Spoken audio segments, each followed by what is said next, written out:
अस्सलाम वालेकुम dear viewers. आज हमारा जो टॉपिक है वो प्रैक्टिकल के हवाले से है कि हमारी जो इस्त्री है जब चलती है तो गर्म होने के बाद जब हम उसको इस्त्री करते हैं तो वो हमारे कपड़ों पे दाग छोड़ जाती है, धब्बे छोड़ जाती है। वो काले दाग धब्बे होते हैं या उसके साथ कपड़े चिपक जाते हैं। तो उसके लिए आसान तरीक़ाकार है कि आप उसकी जो नीचे स्किन होती है, ये उसका जो बेस होती है जिसके ज़रिए हम कपड़े इस्त्री करते हैं, ये इसके अंदर एलिमेंट होता है।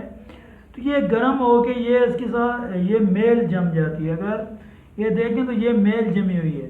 तो इसको हमने साफ़ कैसे करना है, इसके 2-3 तरीके हैं साफ़ करने के। या आप पेनाडॉल की गोलियां ले लें, 1 या 2 या 3, जब तक ये साफ़ नहीं होती। ये इसको आपने ठीक ठाक फुल गर्म करना है। इसको भी मैं और इसको आपने कैसे गर्म करना है, इसको फुल कर देना है।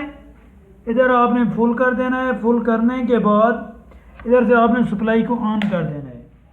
इधर देखिए मेरे पास सप्लाई ऑन है। तो इसके जो है, अगर आप ये जब ठीक ठाक तब जाए, गर्म हो जाए मुकम्मल तौर पे, आप डाल के तकरीबन 2 गोलियां लगती हैं या 3, तो आपने उसको इनके ऊपर रगड़ना है। तो ये मेल दूर हो जाएगी। ये इसका एक और तरीक़ाकार, आप रेगमाल का इस्तेमाल करें। इसको ठंडा करके गैस को आपने नहीं चलाना। तीसरा तरीक़ाकार ये है कि आपने जो नोकदार चीज़ हो उसके साथ या ब्लेड के साथ जो इसको आपने सफाई करनी है ताकि ये मेल कुचैल जो है ये उतर जाए। तो जो आप छुरी का आप इस्तेमाल करें या ब्लेड का करें, ये थोड़ा एहतियात वाला होता है, तजर्बे के साथ ये करना पड़ता है। क्योंकि अगर आप इस तरह अंधाधुंध या अंधेवा आप इसका इस्तेमाल करेंगे तो इसके ऊपर जो है ये खराशें वगैरह या इसके ऊपर एक झुर्रियाँ बन जाएंगी। जब आप कपड़े प्रेस करेंगे तो वो इसकी जो धागे होते हैं कपड़े के, वो अपनी तरफ खींच लेगी। तो इसका एक तरीक़ाकार होता है छुरी का। मैं आपको रिकमेंड करूँगा कि आप छुरी का या ब्लेड का इस्तेमाल ना करें। इसको ठंडी हालत में रेगमाल का इस्तेमाल करें या पेनाडॉल का। जब आप गर्म इसको मुकम्मल कर लें तो पेनाडॉल का इस्तेमाल करें। मुझे थोड़ा तजर्बा है, एक्सपीरियंस है, तो इसलिए मैं छुरी का इस्तेमाल करूँगा। तो इसको मुकम्मल जब ये गर्म हो जाए तो हम इसका छुरी का इस्तेमाल करेंगे और ये मेल आपको मैं उतार के दिखाऊंगा कि ये मेल कैसे उतरती है। ये दोस्तों देखो, ये हमारे पास जो है ये इसका धुआं उठ रहा है। तो इसका मतलब है ये ठीक ठाक गर्म हो गई है। तो इसको आपने इस तरह साफ़ करना है कि कोई जरी वगैरह इसके ऊपर ना आए।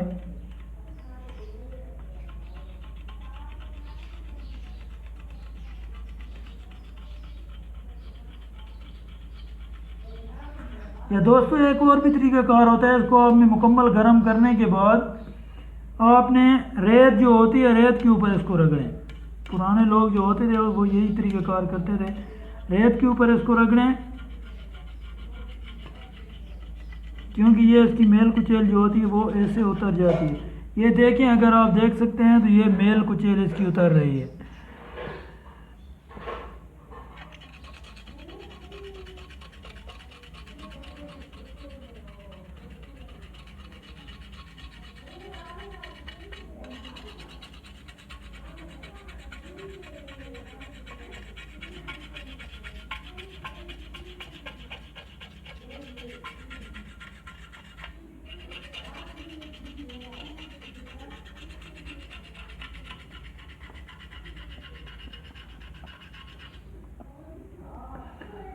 दोस्तों वीडियो बहुत लंबी हो जाएगी, इसलिए जब ये साफ़ हो जाएगी तो फिर आपको मैं ये दिखाऊंगा। इसलिए मैं थोड़ा वीडियो को पॉज करता हूँ।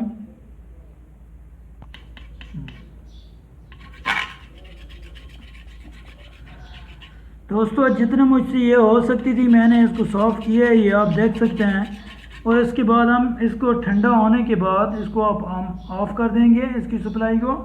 और ठंडा होने के बाद जितना होगा इसका हम रेगमाल का इस्तेमाल करेंगे और ये थोड़ी बहुत जो है ये उसके साथ उतर जाएगी। अगर हम मज़ीद इसको ये एक छुरी कांटे का इस्तेमाल करते हैं तो फिर इसके अंदर ये नुकसान हो सकता है, ये जरियाँ बन जाएंगी और हमारे ये कपड़े को अच्छी तरह प्रेस नहीं करेगी। ठीक है, तो इसको हम ऑफ़ करते हैं। ऑफ़ करने के बाद हम रेगमाल का इस्तेमाल करेंगे। इसको मैं इधर से ऑफ कर देता हूँ। इधर से सप्लाई ऑफ हो गई, आप देख सकते हैं। अब इसको मैं ठंडा होने तक इसका मैं वेट करूँगा, और उसके बाद जब ये ठंडी हो जाएगी मुकम्मल, तो उसके बाद मैं रिकमाल का इस्तेमाल करूँगा। तो फिर मिलते हैं इंशाअल्लाह।